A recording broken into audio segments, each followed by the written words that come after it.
Does calling for the genocide of Jews violate MIT's code of conduct or rules regarding bullying and harassment? Yes or no?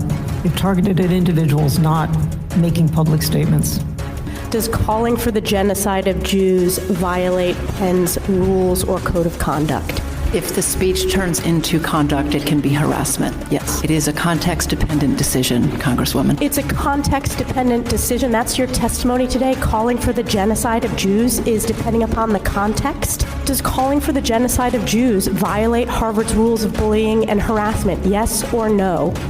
It can be, depending on the context. It does not depend on the context. The answer is yes, and this is why you should resign. These are unacceptable answers across the board.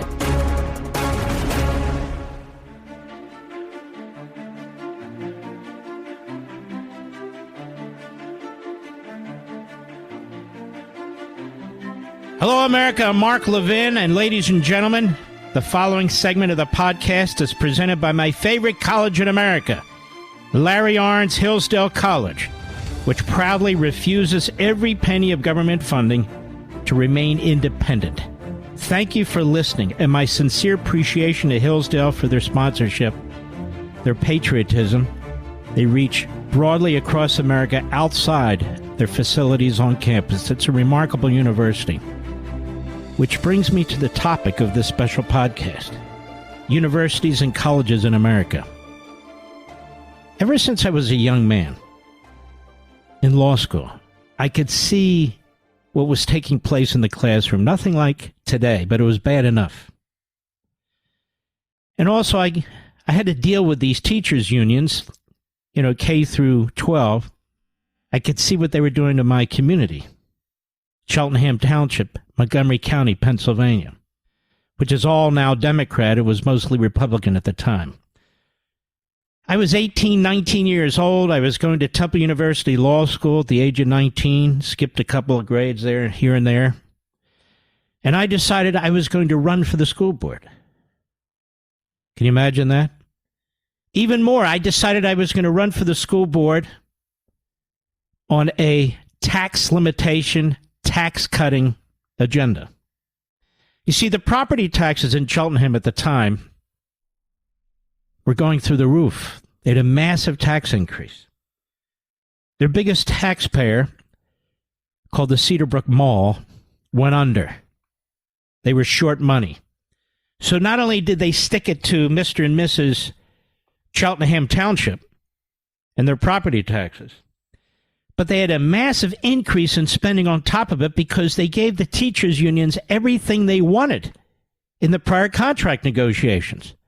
So people actually saw their property taxes going up 33%. And just like the rest of America, in Cheltenham Township, which was relatively small, about 35,000 people, there were senior citizens on fixed incomes. There were hard-working, blue-collar Americans who couldn't afford this type of a tax increase, and then there were wealthier areas of the township that mostly didn't give a damn. So here I was 19, and I decided to run for the school board, and I formed a group called the Committee for Tax Limitation. Back then, there weren't so many rules. I probably would have had to hire a lawyer to figure out how to file all the paperwork, so it probably would never have gotten done. So I decided to run while I was 19 in law school. And I decided I not only wanted to win, I needed to win big and make a statement to everybody. So with the 3 seats that were open on a 9-member school board, I'm getting to a point. It had been taken over by the Democrats and rhinos, but the Democrats had a majority. I was running against, I think, the most popular, well-known Democrat on that board. And I spent the summer before the election doing what we used to call coffee clutches all over the township, meeting with people, small group at a time in their homes. I must have done 30 of them. My parents and I and my older brother, we went door to door. We must have hit 3,000 homes in this community. And back then I printed up a little business card with my name on it that I was running for office. And the Committee for Tax Limitation were able to raise, back then was plenty of money, about $3,000. And we used that money, again, back then. I guess how many? Oh, my God, that's over 45 years ago. I'm getting old, Mr. Producer. I don't feel like I'm 66. I was 19. It feels like yesterday. So my father, being an author and an artist, I wrote the substance for a newsletter. He did the artwork, went to the printer, who was the state representative at the time, and they printed these things up, and we mailed them out in bulk to every household the week or so before the election. So I did everything I could, and I won in a landslide. When I was on the school board, I could see what was going on. They had what they called a no surprises doctrine, where any disagreements we had would occur behind closed doors, not in front of the public. I said, I have a surprise for you. I'm not following the no surprises doctrine. The public has a right to know. So 9 members of the board, as I said, and the votes were typically 8-1 or 7-2. You can guess who the one was. 7-2. My buddy who ran with me, he was elected president of the board. They thought that would mollify the two of us, but it didn't. As I said, I was 19. I was sworn in at 20. He was 27, sworn in at 28. We were the youngest. So the Committee for Tax Limitation continued to work, continued to organize. And so the school board had a huge meeting at our high school, Cheltenham Township High School, in the assembly room. Over 1,500 people attended. And they were furious. And the arrogance of the school administration and the superintendent, the arrogance of the other 7 members of the board, including rhinos who'd been on the board for several years, was disgusting. And the taxpayers who attended were furious. Back then, the Philadelphia Bulletin, which doesn't exist, in their Metro Center, which was actually quite good, unlike the Philadelphia Inquirer, which is really a prop operation. They did stories on what was happening in Cheltenham. It was a community that was right on the border with Philadelphia. And they did stories on me. They used to call me the whiz kid, Mr. Producer. Not the whizzing kid, the whiz kid. I could see up close and personal what would go on, the incestuous nature of the administration. How most of the administrators came out of the faculty. How the faculty was almost all Democrat. Had way too much sway over the courses we offered, the content of the courses, and so forth and so on. As I say, this was it's almost 50 years ago, for crying out loud. And that was K through 12. Imagine our colleges and universities today. Tenure, Marxism, Islamism. The administrators coming right out of the faculty. The faculty, as I wrote in Plunder and Deceit, chosen by the other faculty. The vast majority of the people they would choose as new faculty were people who attended their universities, typically the poison ivy colleges across the country. In fact, in the book, I explained that over 70% of the faculty in the top 20 universities came from the same schools. And they vetted them to make sure that they were ideologically pure, in sync with the rest of the faculty. And this has been going on for decades now. Decades. That's why you see these reports from time to time that the overwhelming number of faculty are Democrats or worse. Maybe there's a couple of percent who identify as conservative, usually around 1.5% to 2%. That's intentional. When grants are given for studies, for scholarship, to professors, if you're part of that 1 or 2%, you don't get the grants. Admissions committees, made up obviously of administrators and faculty. Same thing. If you've had a kid recently who is trying to get into one of these poison Ivy League schools, or a lot of other schools for that matter that aren't in the poison Ivy League genre, You can see the way the questions are asked, even from medical school. They want to know how you identify. They want to know where you are on DEI and ESG. They go through the whole list of Marxist and now Islamist agenda items. And if you don't meet the criteria that they put out, your likelihood of acceptance is very, very low. And if you come out of one of these activist groups, or if you have the right genitalia, or if you're changing your genitalia, or you're doing something weird with your genitalia, you go to the top of the list. So the faculty, the administration, and the student body are all ideological in one way and only one way. Absolutely intolerant of academic freedom. Absolutely intolerant of free speech, even though they claim to be. Defending them. They have devoured our university system, except for a few bright lights like Hillsdale leading them. This is why Joe Biden has violated the United States Constitution. The spending clause is not in the executive branch section of the Constitution. Power of the purse belongs with Congress, specifically the House. And even violated a Supreme Court decision that he didn't have the power to violate separation of powers, to seize the authority given to Congress, but he's done it anyway to the tune of $500 billion. And he wants to do more. Why? That's the Democrat Party base, and they're subsidizing it with your tax dollars. And massive amounts of your tax dollars at the state level in particular, but also the federal level, are pouring into these universities and colleges with virtually no oversight. Even in Republican states where they have overwhelmingly Republican legislatures and a Republican governor. In places like Utah, Idaho, South Carolina, you name it. Virtually no serious oversight because they're afraid of being called right-wingers who are trying to interfere with academic freedom.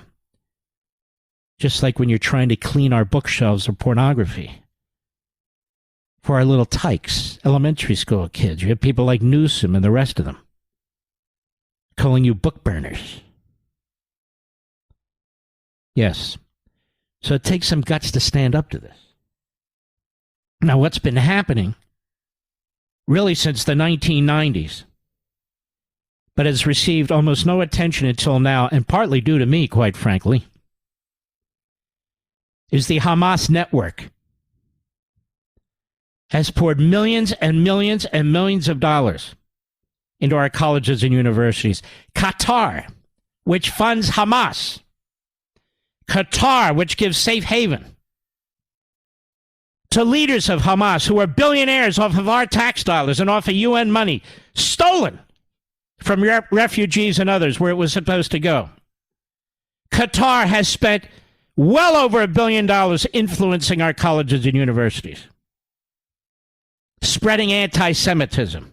George Soros, worth $30 to $40 billion, the vast majority of the money he intends to give away to radical left-wing Marxist anti-American causes.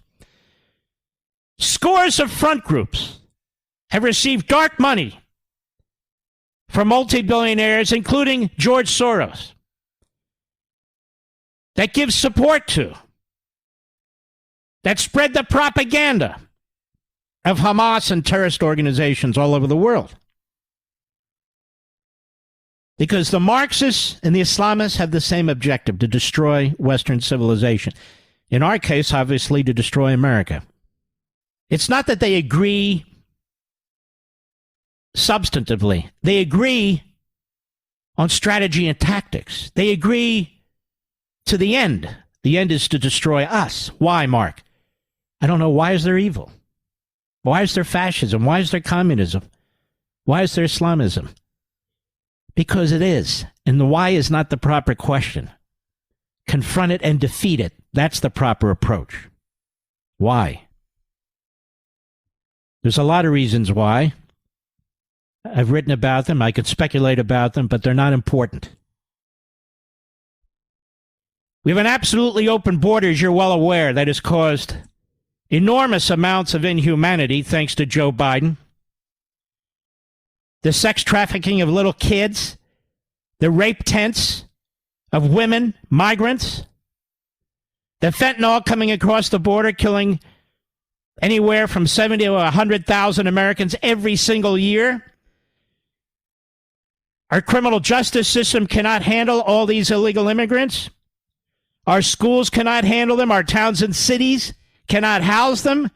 They're draining our resources. Democrats, locally for sure, are trying to figure out how to get them registered to vote, which clearly will bleed into federal elections. We have a disaster. The civil society is collapsing. It's unraveling. Due to Biden and the Democrats, their administration, due to the media in our country, which is nothing more than a propaganda operation for the Democrat Party and for the government. That's the situation we face right now. You saw that hearing, the House Education Committee, the Republicans, who hold a majority by the skin of their teeth. Yet what would we do without them? They held a hearing. They exposed the president of Penn, who's now resigned because their ass was going to be fired. They've exposed the president of Harvard, who's apparently a plagiarist, according to some reports, which look very substantive. It appears that she was a DEI hire. President of MIT hanging on with her fingernails. Those are 3 universities.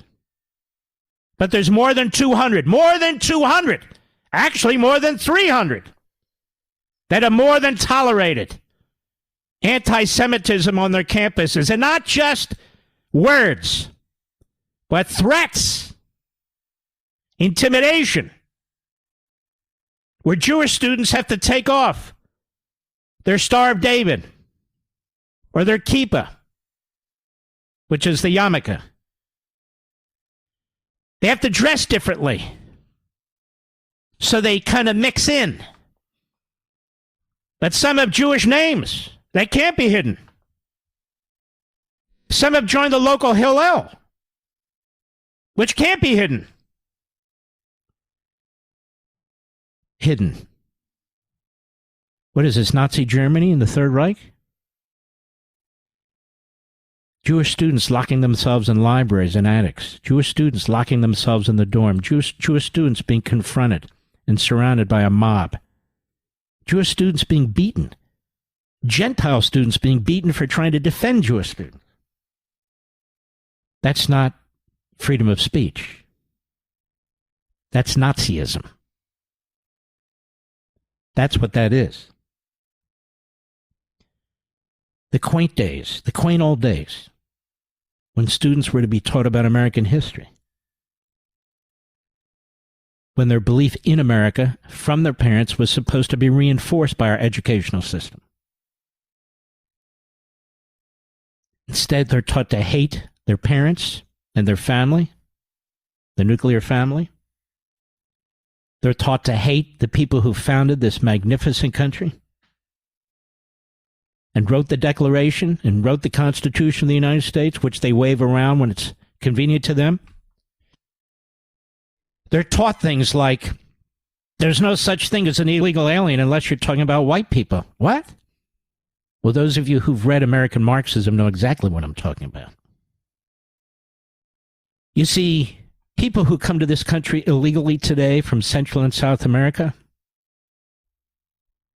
well, our students are being taught in our classrooms as I speak that it is they who are the indigenous peoples of what we call America. In fact, North America. It is they who are the indigenous peoples. How dare you call them illegal? It is the people who settled here hundreds and hundreds of years ago. Many, if not most of whom, came out of Europe. White Europeans. They're the illegal aliens. They're the supremacists.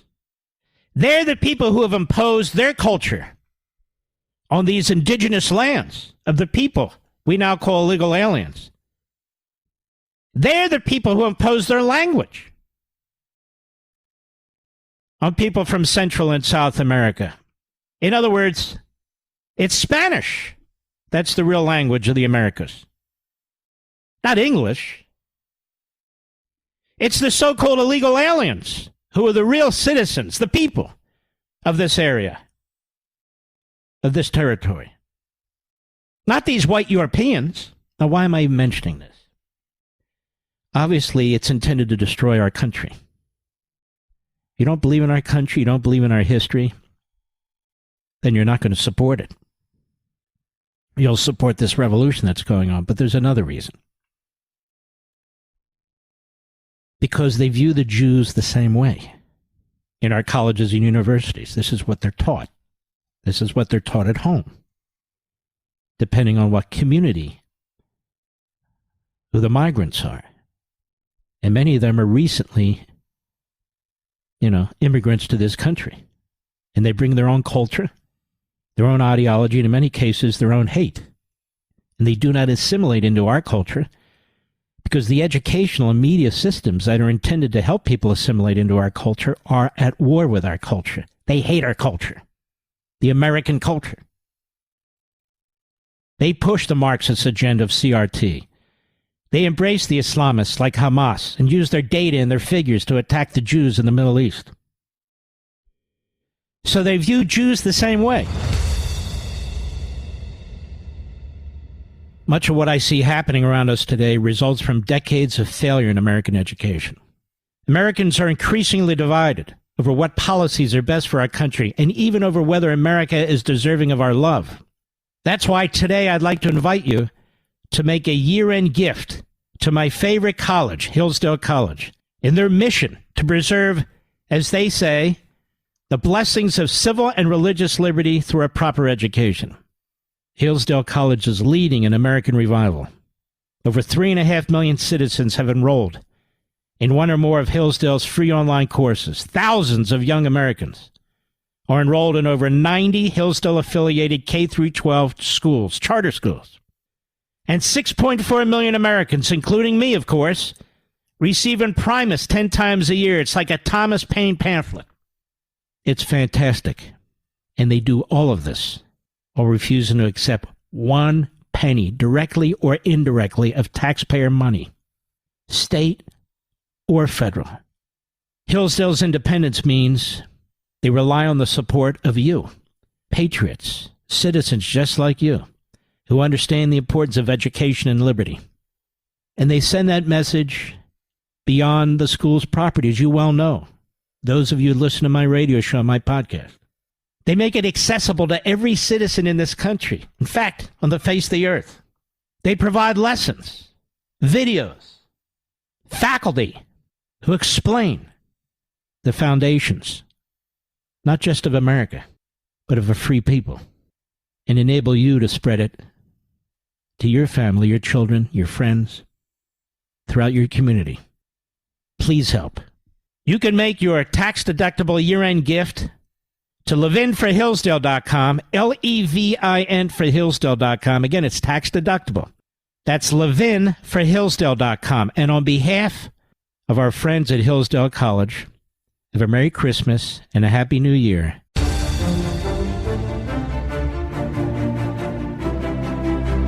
Now, what do I mean by that? Well, the Jews are the indigenous peoples of Judea and Samaria, which is ridiculously called the West Bank of Jordan.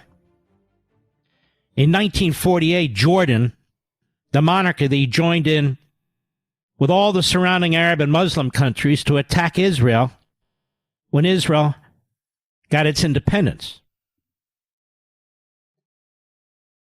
And so the argument they make is, well, Judea and Samaria, they really belonged to the Palestinians and the Arabs. There were no Palestinians. Read your Bible. Does anybody read a Bible today? Go to the Torah. There's not a word about them because they weren't there. They have no claim to any land there. To the extent they were a separate group, and they weren't. There are Arabs who called themselves Palestinians in 1965. Arafat said that would really be helpful propaganda-wise, because the New York Times would buy it, Europeans would buy it, they'd all buy it. So they called themselves Palestinians to sound like Palestine. But they were never in Palestine or Judea and Samaria. They were in Jordan, what is today Jordan. And if you look at a map of that part of the world, you're going to see a lot of countries with a lot of very straight lines. Saudi Arabia, modern-day Iraq, Jordan, and so forth. You know why? Because that was drawn on a piece of paper by the British. Before that, the Ottoman Empire. After that, the UN. There was no Saudi Arabia per se. And you can go through many of these, the UAE, Bahrain. These are all countries that were created about 120 years ago, give or take. But anyway, the Jews, their original birthplace was not Jerusalem. It was not the city of David, which predates Jerusalem, but is right on the fringe of Jerusalem, in fact, overlays Jerusalem. It's a tiny little place called Shiloh, spelled like Shiloh, in Judea. Have you ever heard of a man named Samuel? Now, not the guy down the street. I'm talking about biblically. Samuel. Well, I'm not going to do a whole story here. Don't have the time anyway on ancient history. But Samuel was the person, or the prophet, through which God was communicating, was organizing. And again, to make a long story short, the tribes, the Jewish tribes, were disparate tribes in different places with different leaders. In some cases, different identities. Some cases, slightly different belief systems. It was in Shiloh where it all came together. All the tribes of Israel who had gone their separate ways came together. That's how important that place is. And Biden and Blinken, and before them, Obama, and before him, Clinton, the New York Times, Thomas Friedman, a reprobate, a columnist who's a self-hater, who wants to carve up the state of Israel because he's a leftist. All these people want to give Shiloh and Judea and Samaria, the birthplace of Judaism, to the Palestinians, who have no historic claim to it whatsoever, who now control Bethlehem, the birthplace of Jesus, who control other towns you may have heard of in the Bible, Hebron, where there's basically 85 Jewish families left, because some decades ago, the Palestinians slaughtered so many of the Jews there. The IDF has a big force there to protect the families that are left. You know why the IDF is also there, Mr. Producer? Because the great patriarchs and most of the matriarchs are buried there. Abraham is buried there. Abraham is recognized by all three major religions. All three major religions as the father of the religions: Judaism, Christianity, Islam. But the Palestinians claim it. They claim Hebron. They claim the burial place of Abraham and other patriarchs and matriarchs. They claim that. They claim Shiloh, Judea and Samaria. And they claim the river to the sea, the complete annihilation of the Jewish people. This is supported by the vast majority of our universities and colleges, professors, administrators, and students. The Jews battled the Babylonians, the Persians, and the Romans. The reason the Second Temple and the Temple Mount are so important in Judaism, that Temple Mount now has the third most important, so the Muslims claim, mosque in the world. That mosque was built on top of land that had had an ancient synagogue. It was done purposely. The Jews are not allowed to go there. The Palestinians, again, who are not even in the Bible, they claim it. The IDF has to protect the mosque from Islamists who've used it in the past for terrorist activities. But the Second Temple was destroyed by the Romans, as you well know. Their siege on the Second Temple lasted almost 5 years. The slaughter by the Romans, really unspeakable. Jesus was killed on a cross. Approximately 100,000 Jews were killed the same way. It was so bad they actually ran out of trees. And these crosses, where Jews were hammered onto these crosses, not tied, spikes through their palms, where they'd hang there in the desert in the beating heat, where animals, crows, would feed on their flesh while they were alive. They lined the main road to the Second Temple. The main road. So many of the Jews who survived fled that part of the world. They even fled the Middle East. They sought places around the world, including Europe, Germany, Romania, Poland, you name it. And then with the end of the Ottoman Empire, the beginning really of the British Empire, at least the Ottomans said, you know, we're going to divide these lands up. And there needs to be an area where the Jews have a home where they can live. Because after all, it was theirs to begin with.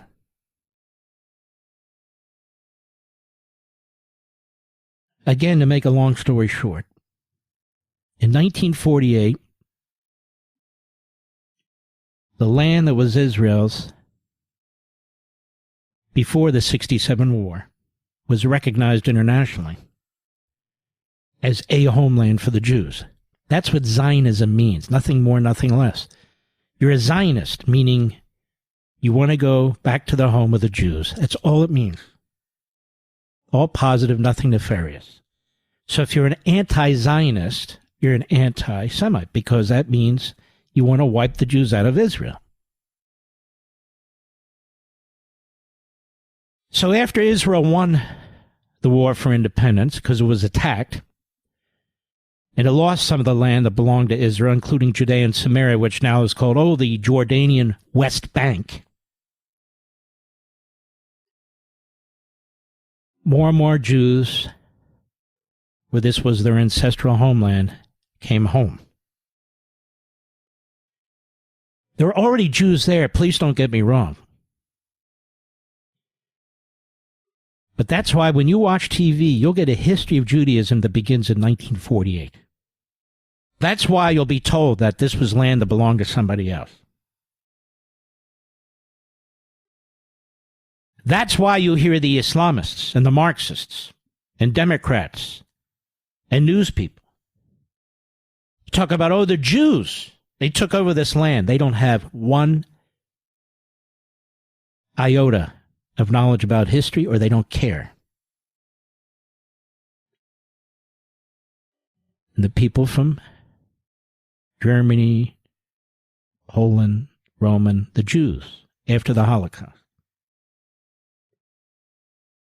Most, by this time, had white skin, like Americans who came to this country and settled our country. And so for the Marxists, this is viewed through the lens of racism.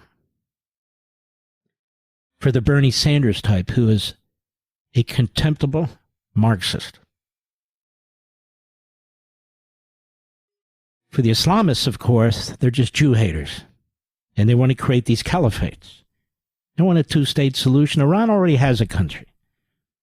There was this two-state experiment with the Gaza Strip. How did that go? We have a survey that was done by an Arab organization just a few weeks ago, surveying a large number of Palestinians in Judea and Samaria and in Gaza. 85 or maybe even 90% of them supported what happened on October 7th. A similar number supported the elimination of the Jews from Israel. Because after half a century or even a century of indoctrination about the Jews, hating the Jews, killing Jews, being rewarded for killing Jews, like the Palestinian Authority, the PLO actually, giving out pensions to the parents and family of terrorists, and the more they kill, the bigger the pension. Our tax dollars are going to that right now. Trump had cut it off. These are the moderate Palestinians. This is what goes on.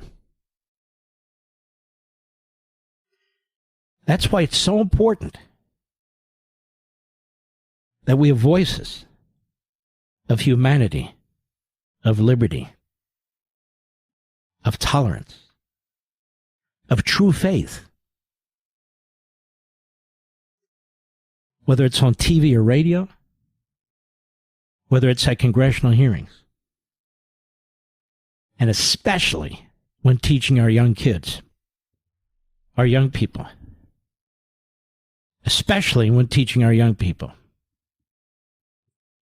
And these colleges and universities, they need to be looked at. They need to be dealt with. There's no reason we keep funneling hundreds of billions of dollars into these places only to destroy our own country and to spread evil and hate. Hate for Jews, hate for our founding, hate for Christianity. They're taught secularism by the Marxists, and they're taught terrorism by the Islamists. And they're getting a big, full dose of both. So the answer is for parents to stop sending their kids to schools like that. The answer is for state legislatures, particularly Republican state legislatures, to get a grasp of this and to start cutting funding, starting to defund these entities. The answer is for these states to outlaw DEI programs. Make transparent, create competition in the hiring of faculty and administrators. Look at what's used, the checklist for admission to these universities and colleges. There is absolutely no reason that these should be safe havens for terrorists, terrorist viewpoints, anti-Americanism. I think it was Oliver Wendell Holmes who said the Constitution is not a suicide pact. These are people who hate the Constitution and the people who wrote it and ratified it. And to come full circle, most of what I'm saying is we need colleges that operate like Hillsdale College. I call Hillsdale the shining college on the hill. Obviously, a take on President Reagan's shining city on the hill. Hillsdale College is the example of what a college should be. It teaches real American history, the good, the bad, and the ugly. But it doesn't exist to destroy American history, to rewrite American history, and to turn your kids against America's founding. It's a campus that embraces faith. In Hillsdale's case, Christianity. Even more broadly, morality, ethics, compassion, humanity. These are very, very important character elements, variables that we want everybody to have. And they teach the Constitution morning, noon, and night. The great philosophers. They open the eyes of their students so they can think for themselves, so they can embrace the Enlightenment, embrace Western civilization. Mankind has never seen anything like this before, and we can easily lose it. In our own country. In our own country. In many communities. Many colleges and universities, it looks like crystal knock. Crystal knock. So we should embrace, advance, promote, expand those within our culture who push against this. And when it comes to education, Hillsdale comes immediately to mind. Much of what I see happening around us today results from decades of failure in American education. Americans are increasingly divided over what policies are best for our country, and even over whether America is deserving of our love. That's why today I'd like to invite you to make a year-end gift to my favorite college, Hillsdale College, in their mission to preserve, as they say, the blessings of civil and religious liberty through a proper education. Hillsdale College is leading an American revival. Over 3.5 million citizens have enrolled in one or more of Hillsdale's free online courses. Thousands of young Americans are enrolled in over 90 Hillsdale-affiliated K-12 schools, charter schools. And 6.4 million Americans, including me, of course, receive in Primus 10 times a year. It's like a Thomas Paine pamphlet. It's fantastic. And they do all of this while refusing to accept 1 penny, directly or indirectly, of taxpayer money, state or federal. Hillsdale's independence means they rely on the support of you, patriots, citizens just like you, who understand the importance of education and liberty. And they send that message beyond the school's property, as you well know. Those of you who listen to my radio show, my podcast. They make it accessible to every citizen in this country. In fact, on the face of the earth. They provide lessons, videos, faculty who explain the foundations, not just of America, but of a free people, and enable you to spread it to your family, your children, your friends, throughout your community. Please help. You can make your tax-deductible year-end gift to levinforhillsdale.com, Levin for Hillsdale.com. Again, it's tax-deductible. That's levinforhillsdale.com. And on behalf of our friends at Hillsdale College, have a Merry Christmas and a Happy New Year, and God bless each and every one of you.